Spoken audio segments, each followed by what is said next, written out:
Well, Jon, thanks for climbing into the buzz bubble. We're going to jump into some questions right off the bat. Okay. I appreciate you making some time. No problem. Nissan United, global. Yeah. That's a lot.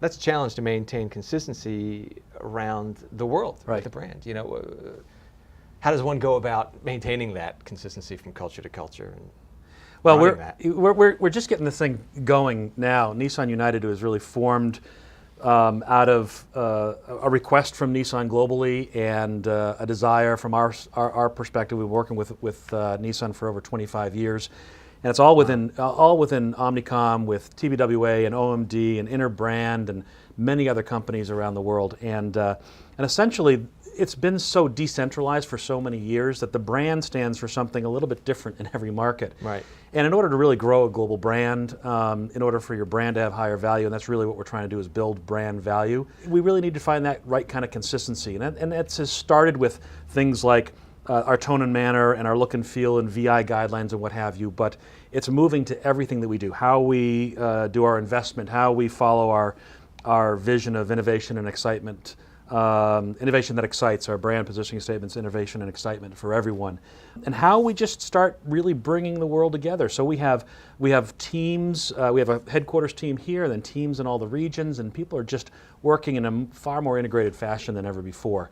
So we got our processes that are bringing all the work and strategies are coming through the center. We're taking a look at it, and it's been the first year, so it's sort of like a learning curve. So you're in the first year. Yeah, we're still in the first year. But it's an interesting new model that's working great so far. We're seeing the results and starting to see more and more of the regions, both on the client side and the agency side, really working together because everybody realizes a stronger, healthier brand that stands for one singular thing around the world is a better brand, for all of us. So we're excited about that. Do you have an example of something that you discovered because it worked elsewhere that was brought here? You know, that's I assume that's one of the benefits is, well, this is working in Japan or somewhere in Europe, and you said, well, let's try that in the States, and lo and behold, it worked. It's actually interesting. It's one of those things, well, why can't we just do one ad and run it everywhere? And it's really pretty hard to do that because Japan's very different than Brazil, is very different than South Africa, is very different than Thailand, and because of the long histories of the brands operating relatively independent in each country, it's not easy just to sort of say, oh, well, just all get together and do this. So, but we have found, I mean, as part of what we're doing is globally, we look at, we know how many ads we're going to do for Juke around the world this year and how many people have asked or how many countries wanted to do one, but we're looking and saying, you know what, if you guys get together, for instance, or we do this one here, you could use it there. I mean, Juke, there's a great ad that was done in Europe over the last year, and the U.S. picked it up this year. So, and there's work that's been picked up, in different parts out of the U.S. to other parts of the world. And Australia's doing some of the best work right now, and some of that work's being exported. But really, it starts with a singular brand strategy, a singular big idea, and then how is that executed? So, it's all through tone of voice to grab that, try to create that consistency. And we're in the process, but we've accomplished a lot, but we have so much further to go. Yeah, it sounds like more than a one-year project. Yeah, I think so.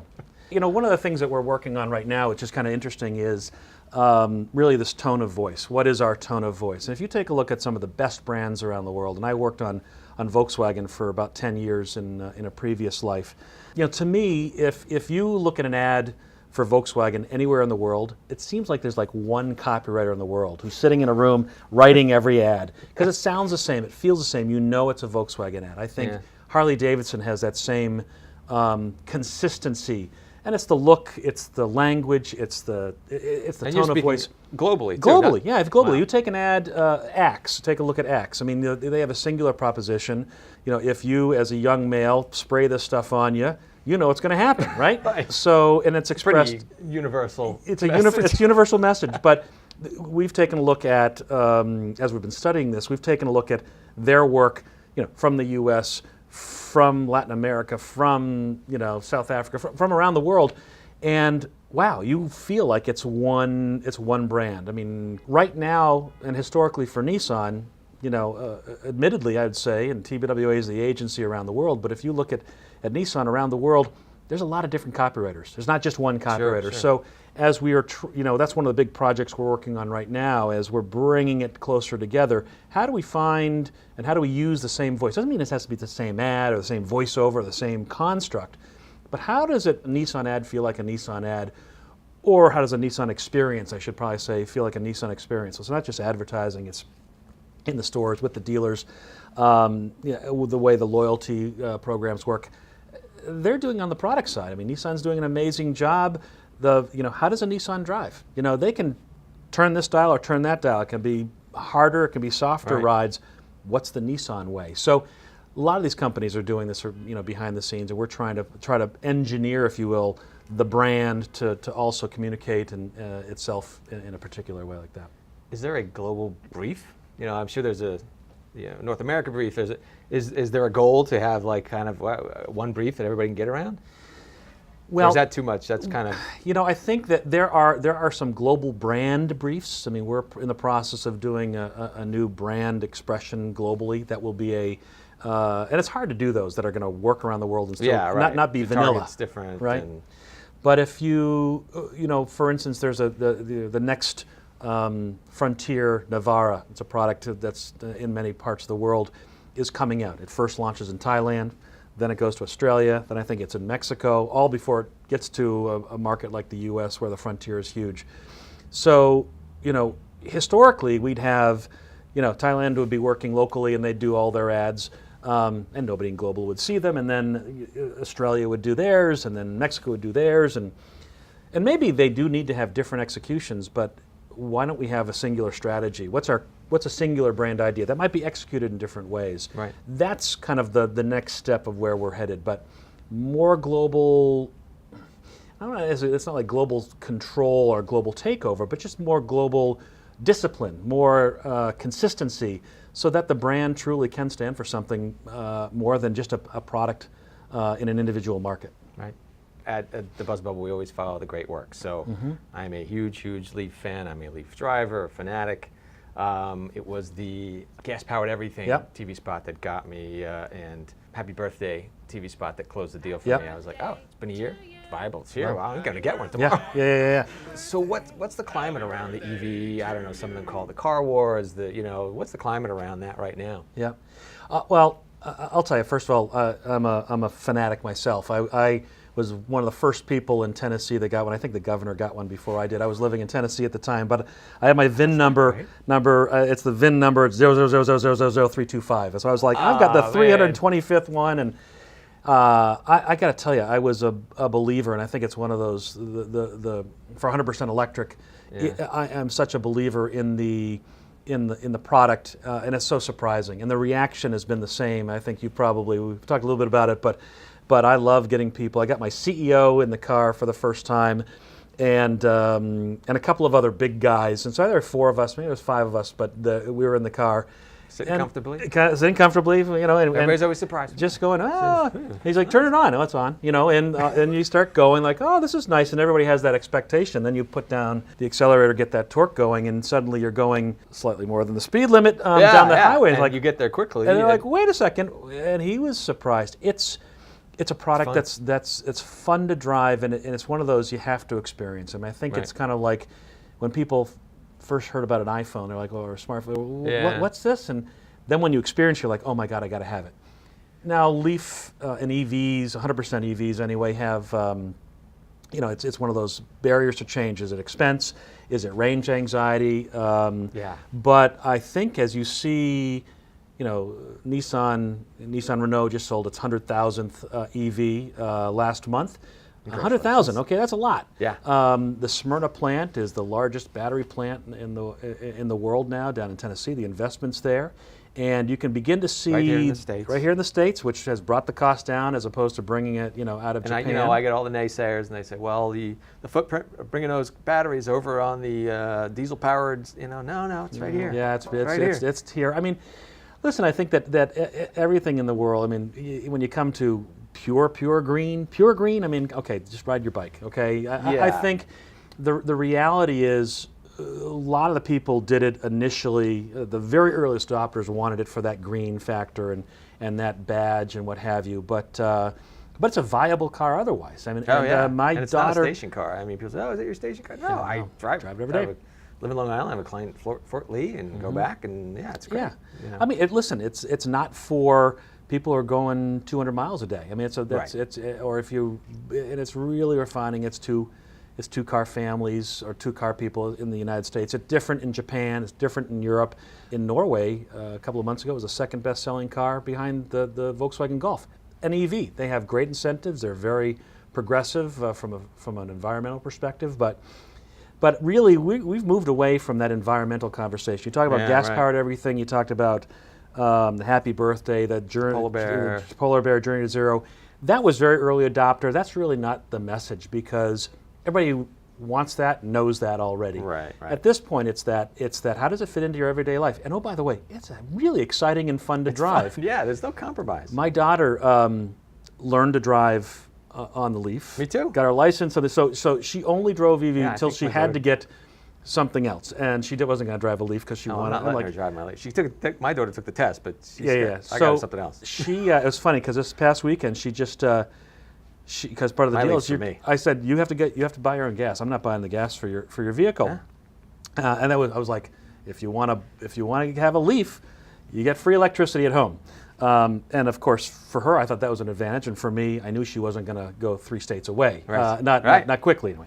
So she texted me a note that said, "I'm so sad," and took a picture of her first gas receipt. It was like $78, and I said, "You should have gotten the Leaf." She's like, "Well, all right," and I like the not having to go to a gas station. Yeah. You know, I come home, I plug in my car, and I go in the house. You know, everybody needs their story. I mean, a friend of mine bought one of the luxury Teslas, you know, and he's got the means to do it. It's a great looking car. It's expensive because it has many more batteries. That's why it can go 300 miles.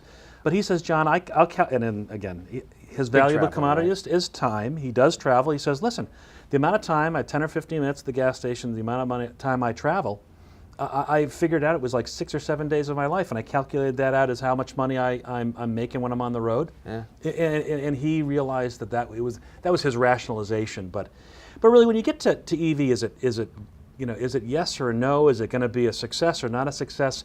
I think you can see this happening. The tipping point is on its way. Yes, cost remains a factor, and are you going to get, when can you make a Leaf, go 300 miles? Well, you can't. I mean, you can put more batteries in it. I was going to say. You just said just put more batteries.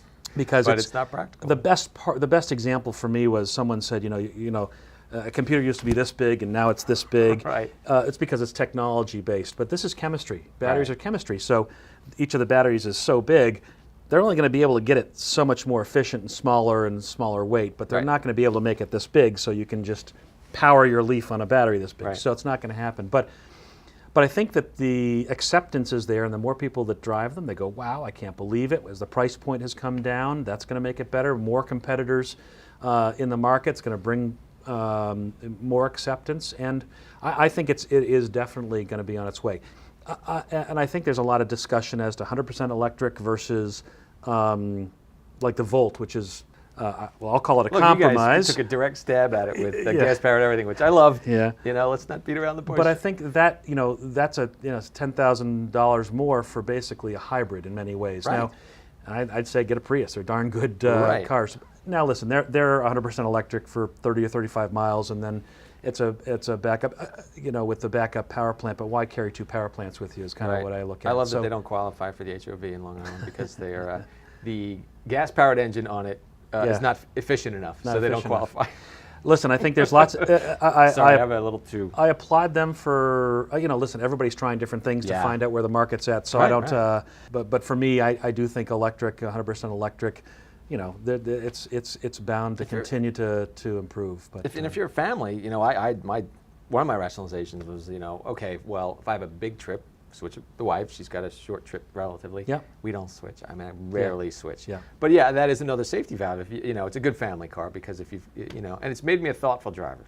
which I think about what I'm doing, think about my day, and I needed that. I was, I was getting 5 tickets a year and driving a 6-speed supercharged Mini Cooper, and so this was a perfect car for me, and it's fun. Yeah, well, I'll tell you, I've got plenty of friends who, one in particular I saw pulled over in his Leaf on the side of the road he's going a little fast. These things are, people ask me, yeah, how fast does it go? And I say, it goes 100. Here. Yeah. Rumor has it. One last thing on that whole scene. We're in New York City, and Nissan has got pioneering a hybrid program with the cabs and some EV programs. Yeah. Tell me a little bit about that. I'll tell you, it's really exciting because Nissan was, named, Taxi of Tomorrow, which I think it's actually on one of these things here. Oh yeah. Yeah. So that's the taxi. And in fact, that was part of our brand campaign. What if a car could take over New York City? So the NV200 New York Taxi. This thing's great, by the way. It's got all the things that you hate about the current taxis out there. You've got room for 5, or not 5. You can only put 1 in the front, 3. You've got ports in the back for your iPods. You've got a roof that's glass, so you actually can get in and look up and see the skyscrapers. Antibacterial seats. I mean, it's really quite. One of the cool things is I think that there's 13,500 taxis, something like that. In New York City, and if you replaced every traditional taxi with this, the footprint will save across the city of New York something the size of Central Park. I mean, it's a significant amount of space. Wow.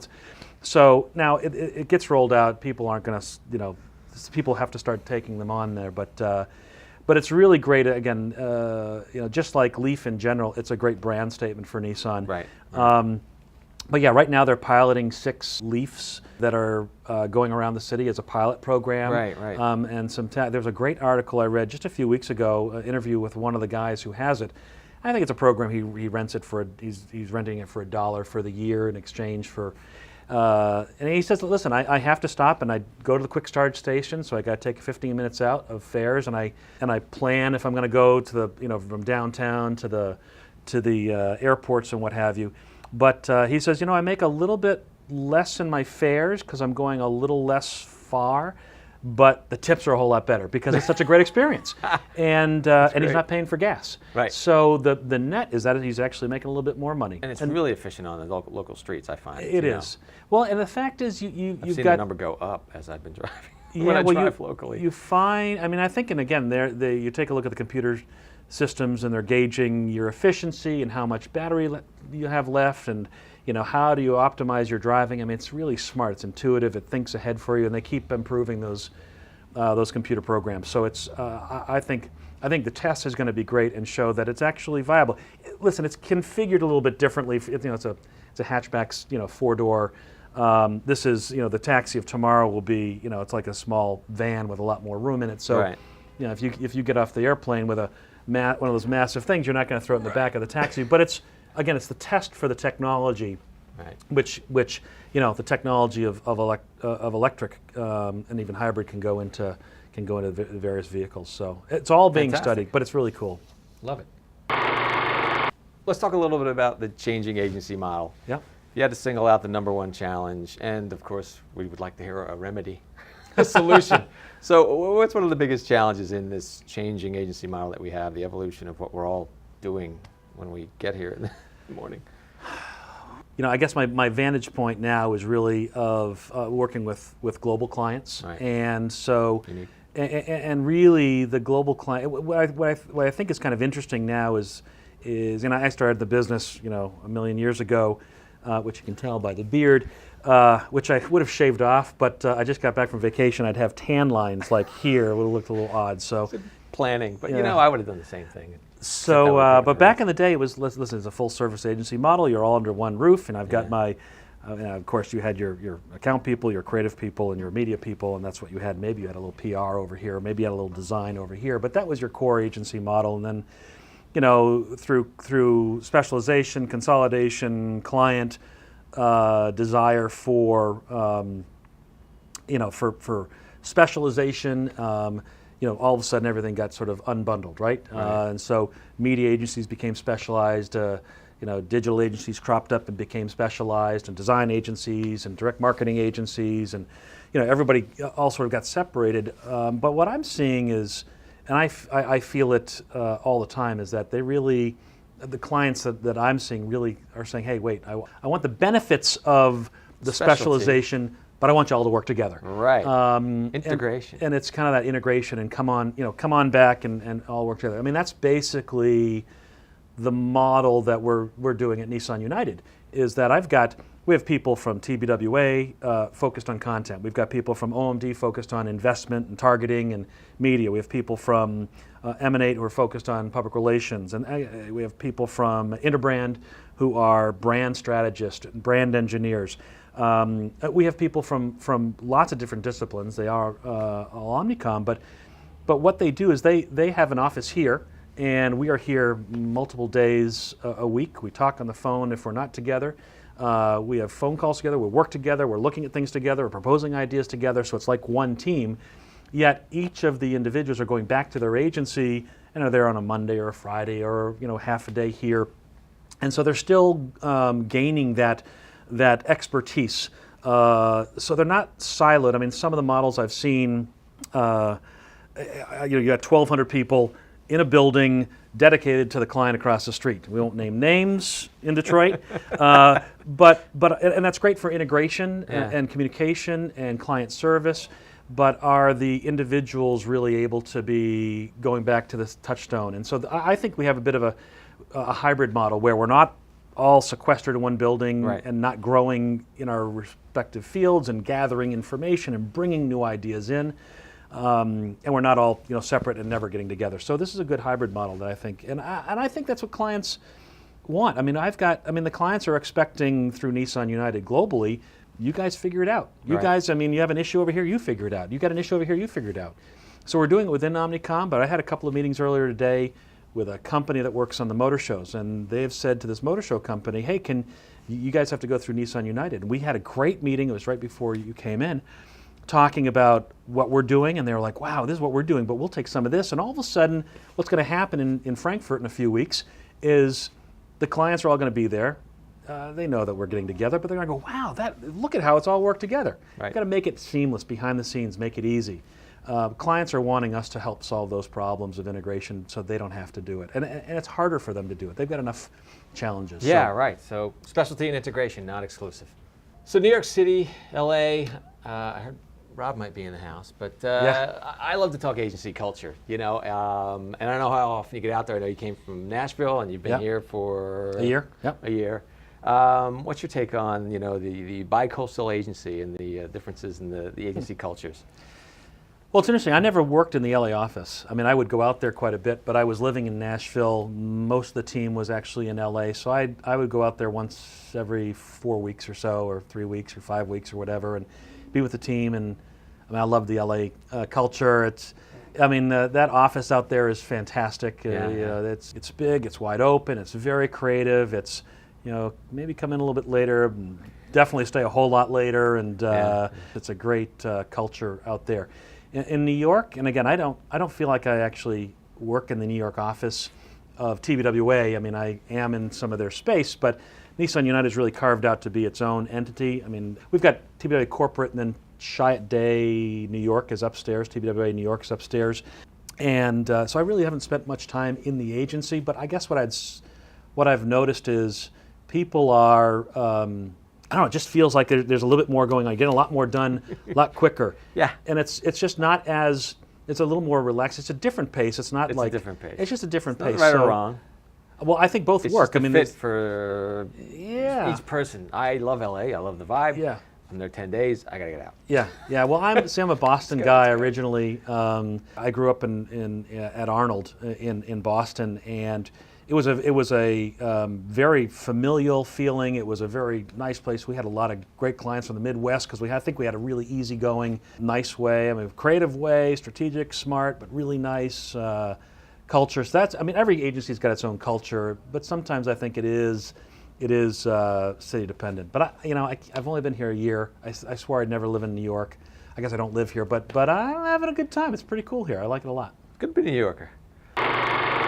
Okay, so one of our challenges is to contour, let's say, popular opinion and an outlook of culture. So have you seen anything that a brand agency partnership can do to accelerate cultural perspective modification, or what do you want to call it? Just popular opinion? We're going to change popular opinion through the work that we do? Is that what you mean? That's what they told me when I got into advertising. They told me I was going to change the world, and I was like, shoot. Sign me up. I thought we were just selling stuff.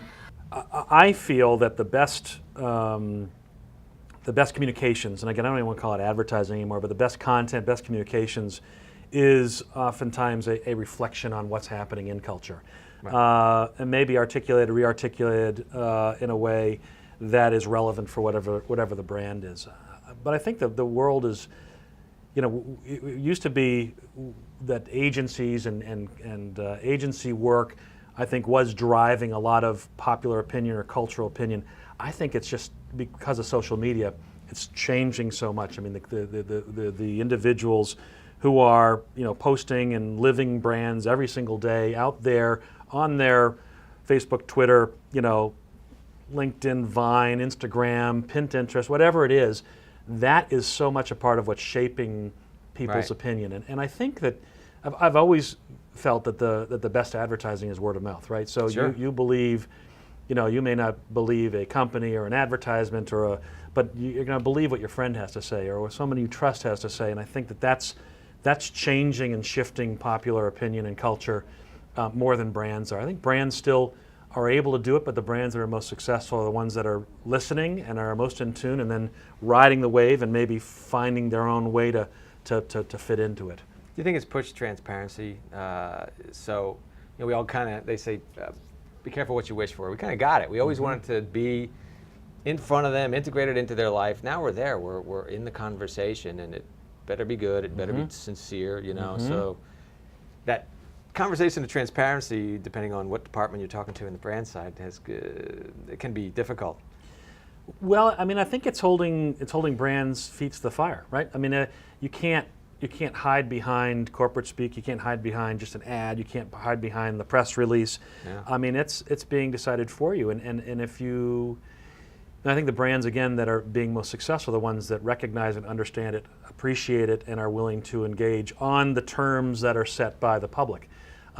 We can't get out there and we're going to tell you exactly what kind of dishwasher fluid to buy or whatever. Right. I mean, we're not telling them anymore. But we can find ways to help be a part of that conversation.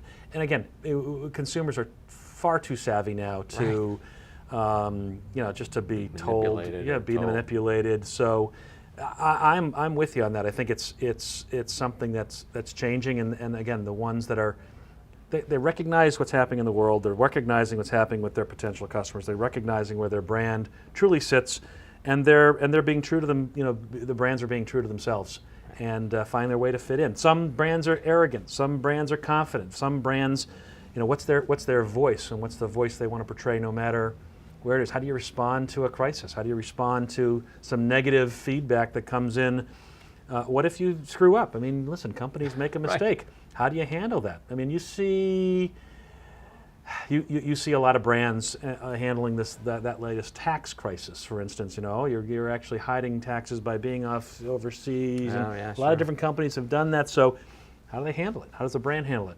We're not going to deal with it. We've done nothing wrong. We want to do something to address it. We haven't done anything illegal, but here's something that we would like to do to show our commitment. I mean, how brands act are really going to make consumers understand what they're really all about. Yeah, the curtain's pulled back. There's no hiding behind it. No kimono, no more. That's right. So you talked about Arnold. Let's jump into a little about Jon. And what was your first break in the ad biz, and maybe what was your first ad? So I was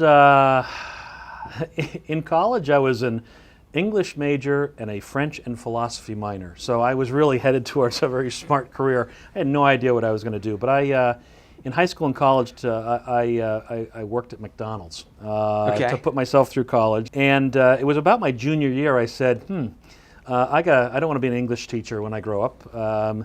But you know what? I like to write. And I saw an ad on TV for McDonald's. I'm like, hey, I could do that. I could write that. So I went to I went to my store manager, and I was, I would open the stores, and I'd worked for the same company for about 5 years, and I said, hey, could you maybe introduce me to somebody? I'd like to learn more about advertising. They said, sure, John, but we really want you to be a store manager when you graduate. We can make you could be doing great. You can make a lot of money.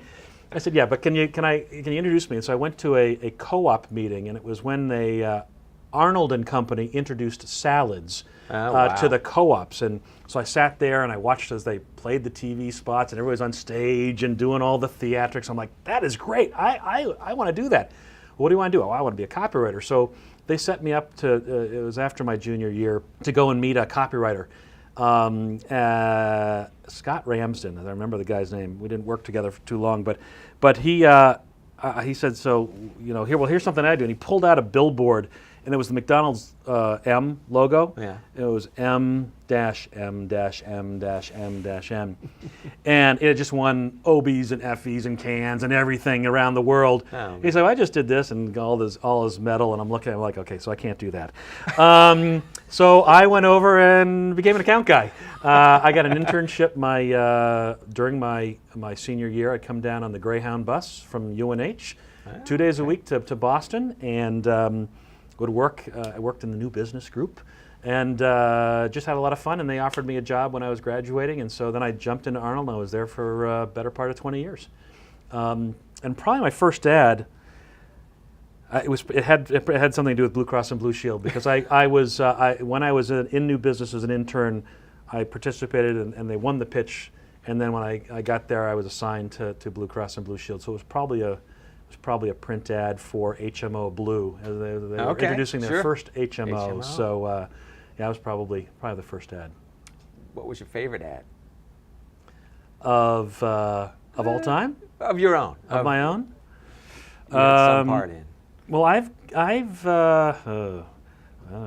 present company excluded, maybe. Yeah, historically. That's okay. One of my favorite ads is behind the sign. I was working on Volkswagen, and the Jerry Garcia had passed away, our creative guys, Lance Jensen, Alan Poffenbach, and Ron Launer were, sitting around talking, and they're talking about Jerry Garcia, and they just sort of talked about it. I wasn't there, but they talked about it, and Alan is a great guy. He sketched it out, and Lance had an idea for it. It was very simple. Jerry Garcia, his birth date, and then with just a teardrop underneath the front of that bus. And I'm like, you know what? That was great, and it was one of those ones that can't. He may have died on a Monday or a Tuesday. Came up with the ad on a Tuesday. Wow. And client said, go do it, and we had it illustrated, and it was in the following week's. I think we were Entertainment Weekly and Rolling Stone magazine. Boom, and it was just like that was a very magical. That was a magical. I think a lot of the era of work that Volkswagen did in the late '90s, really helping that brand, really was great for car advertising and for that brand. So I was fortunate to be a part of that. I think some of the Leaf work that we've done most recently is exciting, and some of the stuff coming down the pike will make my top 10. Okay. How about the worst ad? Do you remember, going, oh man, I can't believe I just did that. Well, I would say, whew. All right, let's see, how many clients can I offend here? Better than that. I would say that... It doesn't have to be one that made it, one that was... I will say that there's been a couple of ads in my former life that I was like, oh gosh, I can't believe that we ended up doing that. But I'll say anything that it feels like the strategy is showing that it's been dictated, and I mean, like, so much of the conventional running footage, USP, multi-offer car spots that are out there today, that all brands do at some point, seemingly do at some point. I just think that that's not good for the brand. Customers aren't listening to you yell at them. I mean, so I have a real. Right. I've been a part of some of that, maybe reluctantly, but I'm not proud of any of that kind of work that gets done. Good answer. If you couldn't be an ad guy, what would you be doing? What do you think is career number 2 or the other career? And I don't think it's McDonald's manager. Well, they said they'd start me off at $30,000 a year, and instead I decided advertising for 18. You'd probably be up to 36 by now. No, I would be, and in advertising, as we know, doesn't pay that well. But I would say, what else would I do? I mean, I have no musical talent. I would love to actually be in a rock and roll band, but I probably would flame out quickly. I did that, now I'm an advertiser. Oh, there you that's go. how So it works the out. other way? Yeah. I probably would be an antique auctioneer. I actually grew up, my grandparents were antique dealers. I loved going to auctions. I loved the theatrical part of what they do, engaging the audience, and you're selling. You're selling, yeah.